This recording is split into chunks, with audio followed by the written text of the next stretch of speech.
आप देख रहे हैं आरबी न्यूज भारत। आज गांव चौबारा में बीजेपी प्रत्याशी मंजीत चौधरी पधार रहे हैं और उनके स्वागत में पूरे गांव एक ऐसा इकट्ठा हो रखा है। बहुत जबरदस्त यहाँ पे स्वागत किया जाएगा। तो अभी मेरे साथ गांव के कुछ लोग मौजूद हैं, उनसे जानते हैं क्या यहाँ का माहौल है और किस तरीके की यहाँ पे व्यवस्था की गई है। क्या आपका क्या नाम है? राजेश। राजेश जी, क्या मतलब प्रोग्राम है, कौन आ रहे हैं आपके? हमारे जो प्रत्याशी हैं बीजेपी के मंजीत चौधरी जी आ रहे हैं। आज उनका भव्य स्वागत किया जाएगा गांव की तरफ से और अच्छा प्रोग्राम। अच्छा, उनकी तरफ से गांव की तरफ से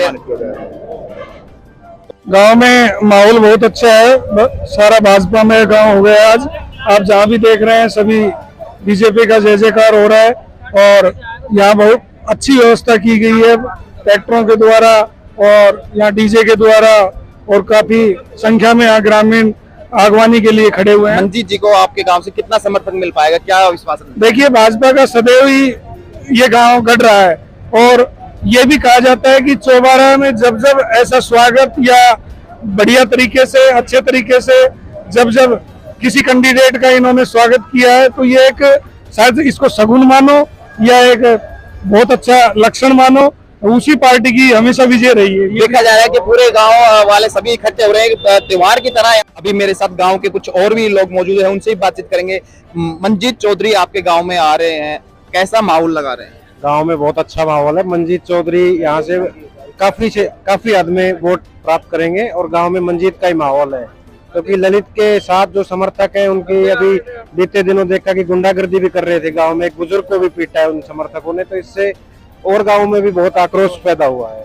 तो मतलब बात करें तो कांग्रेस पार्टी जो है एक आपकी तरफ से गलत गुंडागर्दी और चोरी बढ़ गई है। दिन दहाड़े चोरी, यहाँ से बाइक उठ गई, अभी बीते दिनों की बात है, कोई एक्शन नहीं लिया जाता है। सरकार बिल्कुल निकम्मी हो चुकी है, कांग्रेस सरकार। अब की बार विधायक अगर मंजीत चौधरी बीजेपी प्रत्याशी अगर आ जाते हैं तो उनकी सरकार आने से क्या महसूस करना चाहेंगे, क्या मतलब सुविधाएं मिल जाएगी?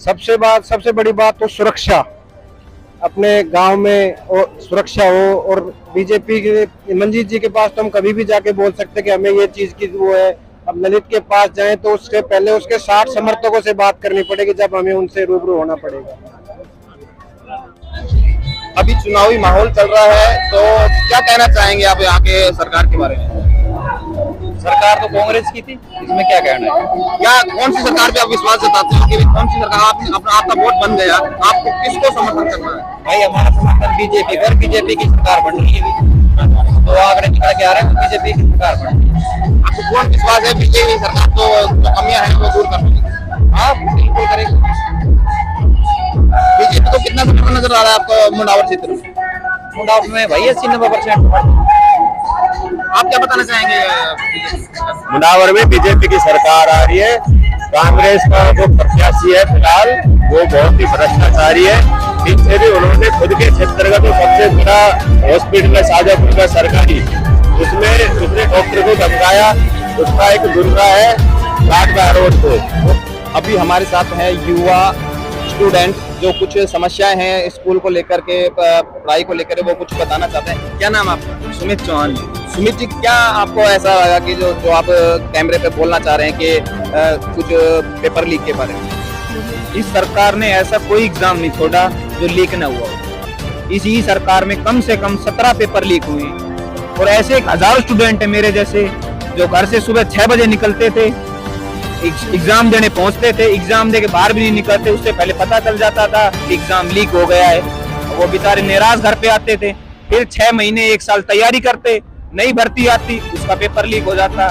ऐसे करते करते इन्होंने अपने 5 साल में 17 बार पेपर लीक किया। उससे युवा बहुत ज्यादा परेशान है। एक पेपर लीक को भी लेकर के बहुत ज्यादा युवा है जो कि कांग्रेस को ही एक गलत ठहरा रहे हैं और उनसे बातचीत करते हैं। क्या था पूरा मामला लीक होने का, कुछ पता नहीं? इसमें समझ में तो कुछ ऐसा ही आ रहा था कि ऊपर तक के ही तार जुड़े हुए थे। इससे सरकार पे पूरा संदेह हो रहा था कि सरकार की मिली भगत से ही पेपर लीक हो सकता है। जैसे कि आरपीएससी ने बताया था कि राहुल ढाका जो कि एक मुख्य आरोपी था, उसको ये एसओजी अब तक क्यों नहीं पकड़ पाई? ये एक राज है कि क्यों नहीं पकड़ पाई। जब उसका नाम आ चुका था, चार्जशीट में नाम था उसका कि वो पेपर लीक का मुख्य आरोपी है, तो सरकार उसे क्यों नहीं पकड़ पाई?